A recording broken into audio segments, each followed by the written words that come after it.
Critical thinking dan problem solving itu jadi keterampilan yang penting banget dimiliki anak di abad 21. Nah, gimana nih cara ngajarinnya? Ya, salah satu sudut pandang penting ketika kita bicara pendidikan itu adalah kita perlu membawanya ke dalam kesadaran. Bahwa kita bukan cuma ikut arus, bukan cuma ngikut aja. Bukan cuma biar lulus. Bukan cuma sekedar cari ijazah gitu loh. Apalagi cuma ngeributin tentang toga, acara wisuda, trip dan sebagainya gitu ya, baju baru, Tapi kan itu seragam cakep. sebagainya. Ya, Soalnya kalau homeschooling nggak ada gitu-gitu sih. Jadi saya cuma bisa pengen doang. Tapi nggak pengen juga sih.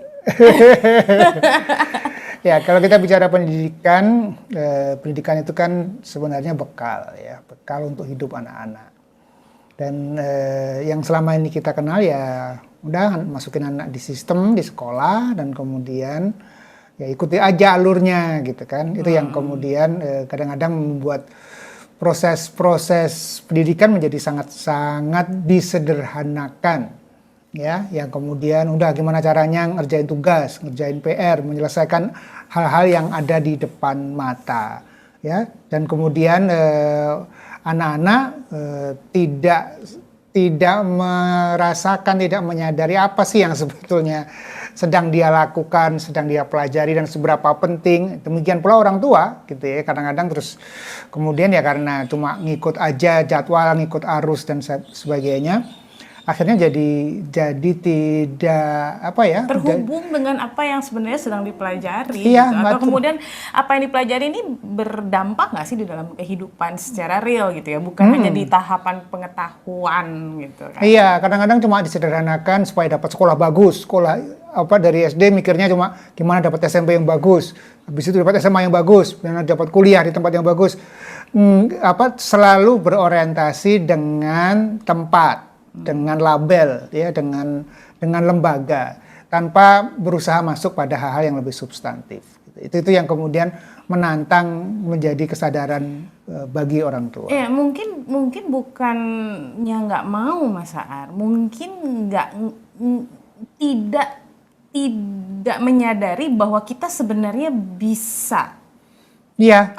bisa tapping ke situ gitu loh. Kayak itu kayak di ranah yang udahlah orang tua pokoknya cari duit aja gitu kan. Titipin aja sama kita. Nanti kita yang akan mendidik gitu. Jadi seakan-akan itu sudah jadi pembagian tugas gitu. Maksudnya ya udah aku kerja sebaik-baiknya, yang penting aku bayar, ya udah gitu. Dan kayaknya tuh kayak apa ya? Ya bukan ranah kita lah gitu. Ya, itu fenomena yang terjadi di masyarakat. Dan gimana ya kita lihatnya ya. Kalau buat aku sih kemudian ya dalam artian ya kalau guru mau terima semuanya gitu ya, boleh-boleh aja sih gitu. Tapi kan berat ya.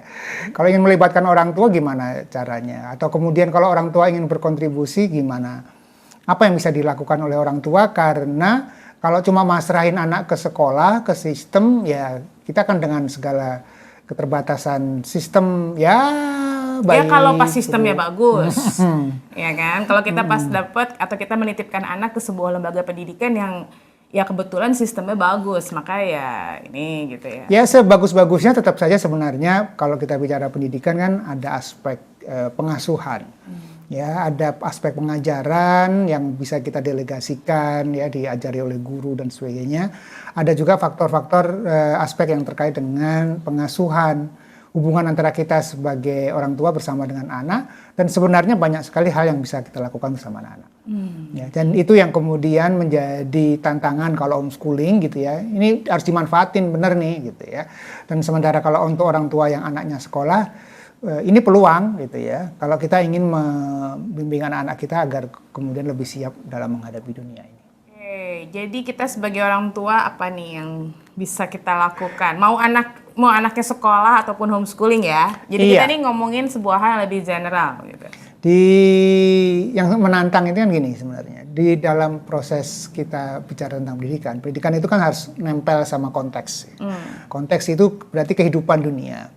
Apa yang akan terjadi di dunia ini gitu ya, dan sedang terjadi dan akan terjadi Dan kemudian dari sana kita kemudian memetakan dan kemudian kita merancang pendidikan seperti apa yang cocok dan dibutuhkan untuk anak-anak kita.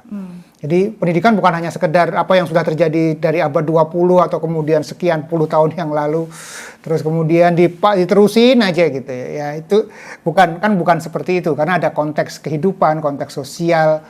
Karena kalau tidak disesuaikan dengan konteks sosialnya, maka akan kehilangan relevansi. Jadi cuma menghafal, cuma bisa matematika sudah merasa hebat, cuma bisa hal-hal yang basic kemudian sudah merasa lulus, sudah merasa padahal zaman berubah gitu, merasa punya ijazah, sudah merasa wow gitu ya. Padahal konten udah obsolete.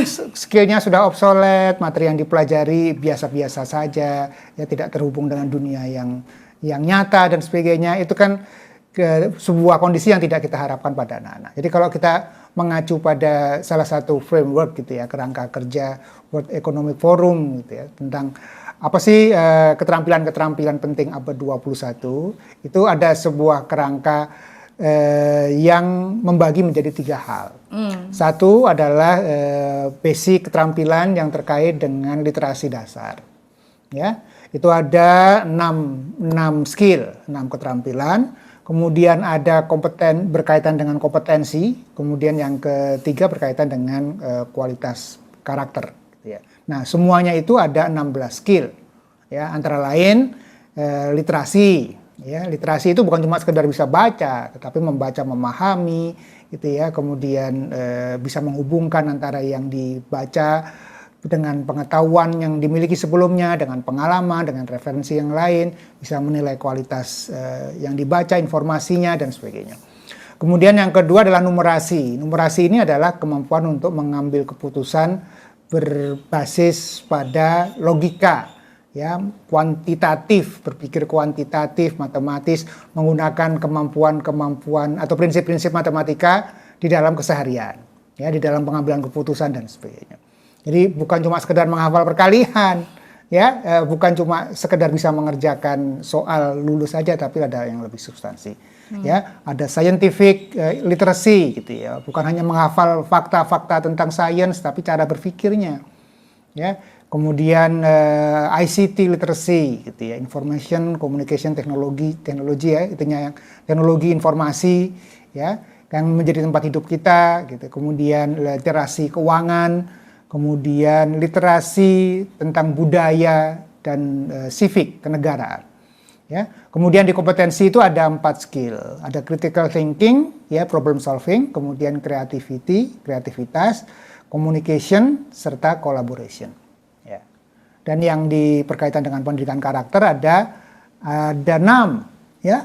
Ada keingintahuan yang terpelihara, dan itu skill yang penting dipelihara. Ada inisiatif, persistensi atau grit, adaptabilitas, ya, kemampuan beradaptasi, leadership, serta awareness terhadap kondisi sosial dan budaya.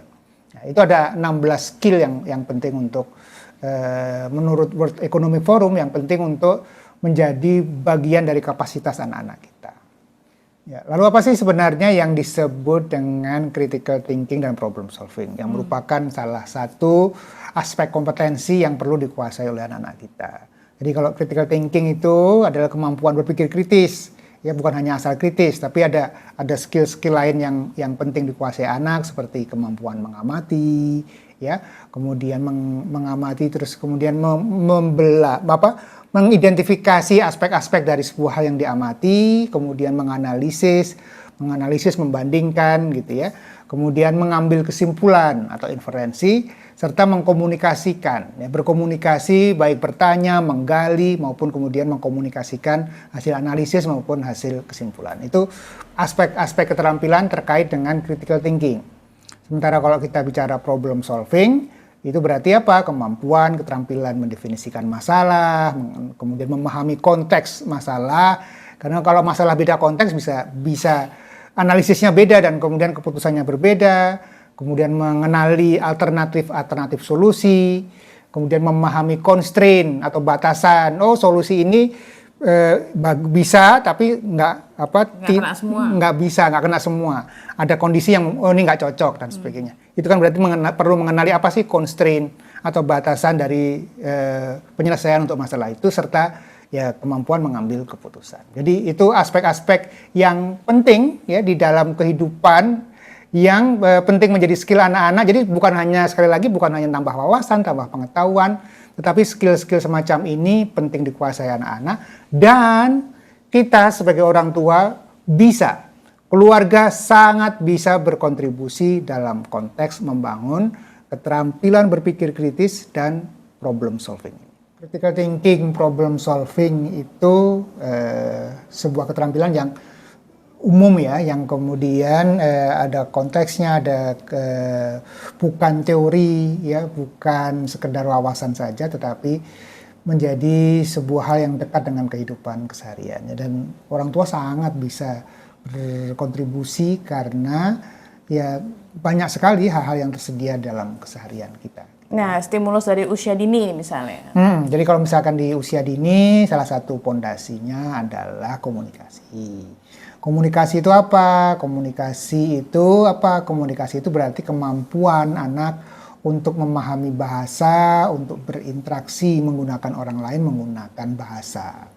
Ya, proses-proses stimulasinya dimulai dari hal yang sederhana seperti mengobrol. Sebelum mengobrol itu orang tua ketika anaknya masih bayi ya, masih kecil itu orang tua bisa bercerita, mengungkapkan segala hal secara verbal ya. Walaupun kayaknya anaknya belum paham ya. Anaknya kan bayi kan nggak ngerti gitu iya, ya. maksudnya bayi. kayak ini anaknya ngerti nggak ya gitu.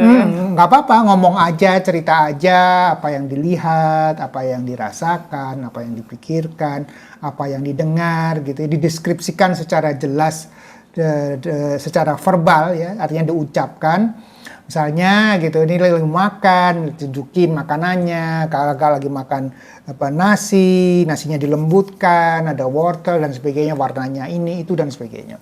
Lagi jalan-jalan di luar, cerita aja, apapun dilihat itu ada burungnya ada 3, burungnya, warnanya bagus ya, burungnya warnanya coklat, suaranya merdu dan sebagainya. Nah, apa sih manfaatnya? Manfaatnya adalah anak-anak terpapar dengan beragam suku kata dan kosakata. Vocabulary-nya bertambah kalau kita rajin mengajak mereka ngobrol dan kemudian kita rajin bercerita kepada mereka. Jadi kayak nabung kan? Itu kayak nabung kata-kata masuk ke bawah sadar anak gitu. Jadi anak-anak kemudian jadi tahu apa ini, apa itu yang terhubung dengan kehidupannya, dengan kesehariannya. Dan kita akan melihat dampaknya ketika anak-anak kemudian mulai di usia 2-3 tahun ke atas gitu ya. Jadi di awal-awal mungkin nggak terlalu kelihatan gitu apa dampak dari kita selalu bercerita, mengobrol bersama dengan tiba-tiba anak-anak. dia kayak bro gitu ya, ngomong bisa macam-macam kayak kosakata yang tadinya masuk terus kemudian kita tabung itu kayak wah. Ya, dan anak-anak yang memiliki kosakata banyak gitu ya, memahami beragam nuansa gitu, kata, arti kata dan sebagainya, itu berkorelasi dengan kecerdasan.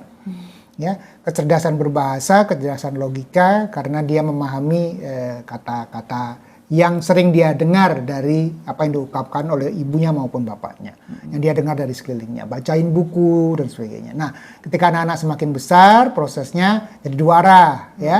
Jangan cuma 1 arah, hanya ceramah, hanya bercerita saja, tapi juga 2 arah, kita mendengarkan, membuat anak kemudian bertanya, membuat anak mengungkapkan pikirannya, pengetahuannya, merespon dan sebagainya, sehingga ya anak-anak jadi terampil berbicara, kemudian dia memahami perintah, lama-lama kemudian dia juga terampil bertanya, terampil mengungkapkan pikirannya, pendapatnya, perasaannya, dan itu menjadi modal besar di dalam konteks critical thinking, berpikir kritis, kemudian menyelesaikan masalah, karena sekali lagi ada aspek penting yaitu komunikasi tadi. Nah, jadi ketika anak-anak semakin besar saling bercerita gitu, jadi bukan hanya 1 arah ya, bukan hanya sederhana, makin lama makin kompleks, makin panjang dan sebagainya. Termasuk juga aspek komunikasi ini adalah keterampilan anak-anak mendeskripsikan sebuah hal ya. Jadi kalau ada sebuah fenomena, maka anak bisa dengan detail mengungkapkan aspek-aspek. Jadi misalnya apa? Ya, misalnya kita bicara tadi ada bunga. Oh, bunganya bagus, bunganya warnanya ini, bentuknya seperti ini, baunya harum, baunya dan sebagainya. Jadi aspek-aspek yang sering kita obrolkan dengan detail pada anak-anak sehingga mereka menjadi semakin memahami deskripsi dan detail.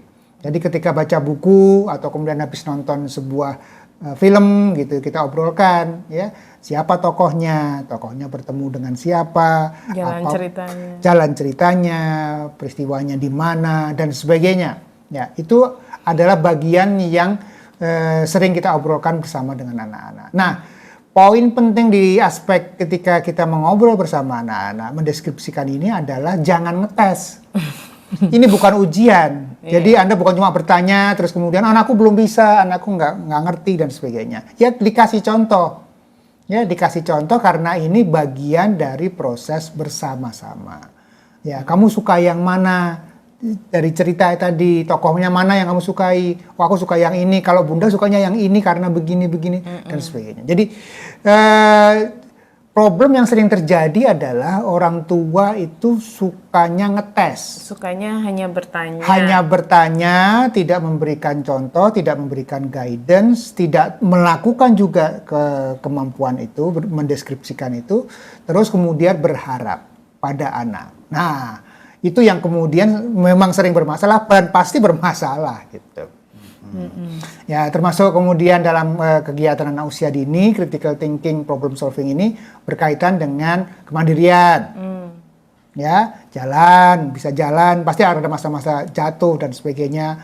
Kemudian dia berani lagi bangkit lagi gitu ya, buang air kecil, buang air besar, pakai baju, pakai sepatu, ya. Dan yang lain-lain gitu ya, itu semua kan pasti terjadi tidak mulus, ya kan butuh waktu, ya kemudian ada masalah, ya ternyata ada proses berantakan. Dan pakai masalah, ketika menghadapi masalah itu kan anak belajar menyelesaikan masalahnya, ya pakai sepatu, waduh masukin ke kaki itu kan susah, pakai baju, gimana caranya dan sebagainya. Ya, di awal-awal pasti susah dan kemudian kita bisa membimbing dan dari proses itu anak-anak belajar menyelesaikan masalahnya hingga akhirnya menjadi terampil, mandiri dan sebagainya. Jadi itu hal-hal yang kelihatannya sederhana tetapi berkontribusi besar dalam jangka panjang terhadap keterampilan critical thinking dan decision making, ya. Termasuk membuat pilihan, mau pakai baju A, baju merah atau baju yang biru. Mau pakai celana pendek atau celana panjang. Mau makan yang ini. Mau makan yang ini atau yang itu. Mau kegiatannya yang satu ini dulu atau yang itu dulu. Ya, itu berarti apa? Kita belajar memberikan pilihan dan anak belajar memilih. Dan kita menerima pilihan anak. Dan kalau anak sudah memilih, terima. Ya, jangan kemudian anak sudah memilih A, terus kemudian kayaknya B aja ya, gitu. Nah, itu sih ya, nggak jelas. Jadi Anda mau ngapain? Terus tadi ngasih penawaran, ngasih pilihan tadi buat apa? Gitu. Jadi ajarin anak memilih, dan ketika dia sudah memilih, pilihannya memang awal-awalnya yang Anda tentukan. Pilihan yang manapun Anda tetap setuju, gitu. Jadi jangan sampai Anda punya 3 pilihan. Sebenarnya Anda tidak mau yang A, ternyata anak pilihnya yang A. Jangan gitu ya. Jadi pilihan-pilihan yang Anda berikan memang pilihan-pilihan yang tidak ada masalah buat Anda dan kemudian anak sedang belajar mengambil keputusan dan memilih. Kemudian belajar memahami konsekuensi dari keputusan, dari peristiwa, dari sebuah aksi. Misalnya anak menumpahkan air gitu ya. Ayo Kak, kita ambil lapnya. Ini lapnya, bantuin ya. Bunda beresin lap di sini, keringin di sini, kamu di sana dan sebagainya. Jadi anak memahami bahwa sebuah tindakan itu ada dampaknya dan kemudian ada konsekuensinya. Jadi itu juga adalah latihan pengambilan keputusan, menyelesaikan masalah gitu. Jadi termasuk juga melibatkan anak-anak pada berbagai urusan rumah. Walaupun gitu. Masih usia dini tuh udah bisa ya. Sangat bisa gitu ya. Kakak kalau habis mandi bajunya taruh di tempat yang kotor ya, baju kotor di basket di keranjang yang itu. itu sangat bisa dilatih dan diajarkan pada anak-anak. Itu bagian dari proses. Kan anak-anak juga masih kecil kan, kadang-kadang nggak bisa masukin gitu ya, atau kemudian berantakan dan sebagainya. Itu juga adalah bagian dari proses belajar.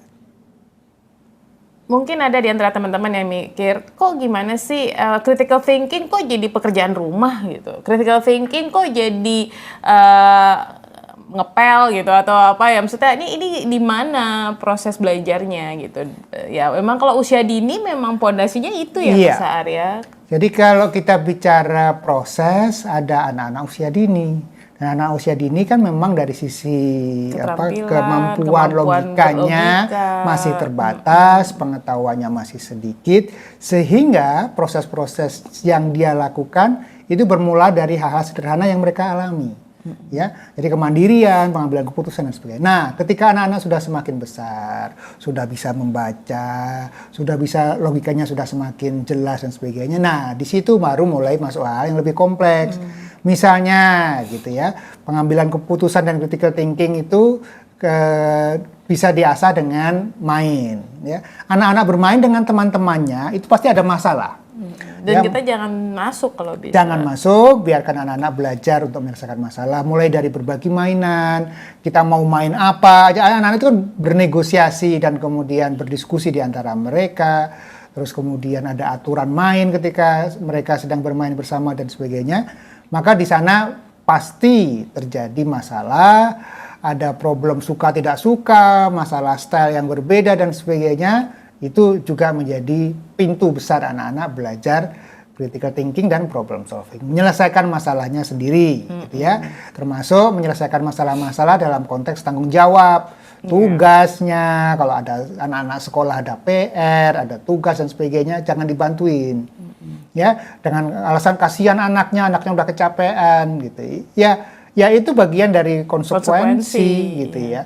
Kalau kecapean yang dinegosiasikan dengan sekolah dan sebagainya yang mungkin bisa dilaporkan adalah bebannya terlalu besar, tapi bukan kemudian mengambil alih tugasnya anak yang mengerjakan orang tua gitu ya. Itu berarti apa? Berarti orang tua membiarkan anak tidak belajar menyelesaikan masalahnya. Itu nanti bisa kebawa sampai besar. Sekarang ini banyak fenomena di mana anak-anak sudah kuliah pun gitu ya, masih diurusin oleh orang tuanya. Orang tuanya tanya sama dosen untuk urusan anaknya dan sebagainya. Sebuah hal yang semestinya dilakukan oleh anaknya sendiri. Ya, kalau anaknya tidak mampu berarti ada proses-proses sebelumnya yang kita tidak siapkan dengan baik. Jadi ini yang penting. Kenapa kemampuan problem solving itu perlu diasah. Anak belajar terima konsekuensi. Kalau tidak mengerjakan, tidak belajar, nilainya jelek. Ya itu konsekuensi. Ya kalau tidak berlatih maka lemah, kalah kalau pas tanding dan sebagainya. Nggak apa-apa. Ya, jangan karena rasa kasihan melemahkan otot perjuangan anak-anak, otot untuk mereka menjadi lebih tangguh dalam mengatasi keseharian mereka. Ya, kemudian memilih kegiatan. Kamu mau ikut kegiatan apa? Ekskul, pengembangan diri, gitu ya, olahraga apa, pilihannya dan sebagainya. Itu juga bagian dari proses mengambil keputusan. Ya, oh ternyata nggak enak, gitu kan? Ternyata susah, ternyata perlu berkomitmen, ternyata berkeringat, ternyata capek, dan yang lain-lain. Ya, itu masalah-masalah yang terjadi dalam pemilihan kegiatan, ada konsekuensi dan anak belajar menerima konsekuensi dari pilihan-pilihannya. Ya, dan jadi, memang biarin aja ya. Iya. Termasuk kemudian proyek kegiatan dan sebagainya. Yang paling sering sih kegiatan. Kadang-kadang orang tua terlalu mengarahkan harus kegiatan ini, itu dan sebagainya. Usul nggak apa-apa. Ada 1-2 yang kemudian orang tua merasa ini penting untuk dilakukan nggak apa-apa. Tapi berikan juga ruang bagi anak-anak untuk memilih kegiatannya dan belajar berkomitmen dengan kegiatannya. Ya, termasuk kalau kemudian kita bicara critical thinking, problem solving, ngobrol, mendiskusikan aneka hal. Ya, dari apa-apa yang terjadi di sekitar. Ya, sekarang lagi ada musim pilpres, ngobrolin presiden dan sebagainya. Bukan ceramah ya, mengobrol, mendengarkan opini mereka. Siapa di antara kalau di teman-temanmu, pergaulanmu, mereka lebih suka siapa, mengapa dan sebagainya.